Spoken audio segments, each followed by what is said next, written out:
Hello बच्चों, let's read the question. In the following questions, a statement of assertion A is followed by a statement of reason R.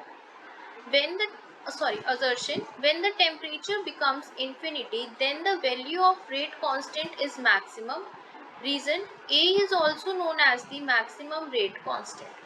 आपको assertion और reason के base पे question given है. इसमें आपको ये चीज बतानी है कि जो आपका assertion है क्या वो करेक्ट है, रीजन करेक्ट है. अगर दोनों करेक्ट है तो क्या रीजन उसको प्रॉपरली एक्सप्लेन कर रहा है या नहीं कर रहा, और इन दोनों में से कौन सी स्टेटमेंट करेक्ट है और कौन सी इनकरेक्ट है. Let's talk about this.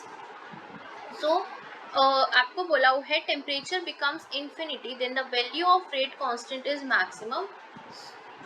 Arrhenius equation जो है इसका की कॉन्सेप्ट हम इसका लेके चलेंगे, that is the Arrhenius equation. Arrhenius equation क्या कहती है? k is equal to a into E की power minus E A upon R T, where k is the rate constant, a is the pre exponential factor. This is the exponential term in which EA is equal to activation energy, R is the gas constant and T is the temperature. In free exponential factor, that is A, is divided into two parts, that is P and Z. P is the steric factor and Z is the collision frequency. Collision frequency.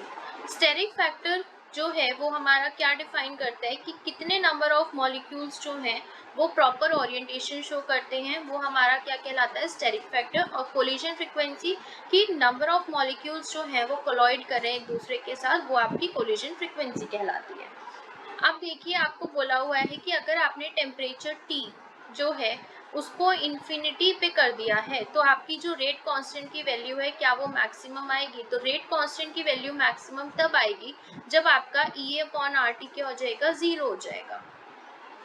तो ई upon R T zero कब होगा? जब आपका T infinity पे जाएगा. Temperature जब infinity पे चला जाएगा तो ई अपॉन आर टी क्या हो जाएगा? आपका जीरो हो जाएगा. जब ई अपॉन आर टी आपका जीरो हो गया तो आपका जो K है वो क्या हो जाएगा? मैक्सिमम हो जाएगा. K is maximum.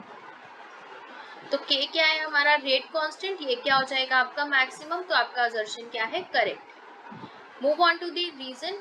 A जो है वो आपका मैक्सिमम रेट कांस्टेंट है. यहाँ से K जो आएगा वो A के इक्वल आएगा. K is equal to A आएगा. तो आप बोल सकते हो कि A भी क्या है? आपका मैक्सिमम रेट कांस्टेंट भी आपको इसे कह सकते हो, क्योंकि आपका जब T इन्फिनिटी पे चला गया तो E upon R T zero हो गया. ये पूरी टर्म क्या हो गई? आपकी निगलेक्ट हो गई, या फिर आप बोल सकते हो जीरो हो गई. तो K जो है वो A के इक्वल आ गया. K जब A के इक्वल आ गया तो यहाँ पे रीजन भी क्या दे रहा है हमारे को? करेक्ट है.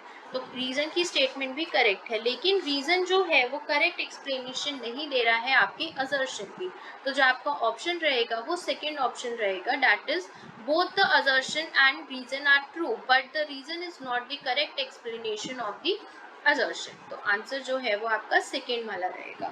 This is the answer for this question. Hopefully you will understand. Best of luck.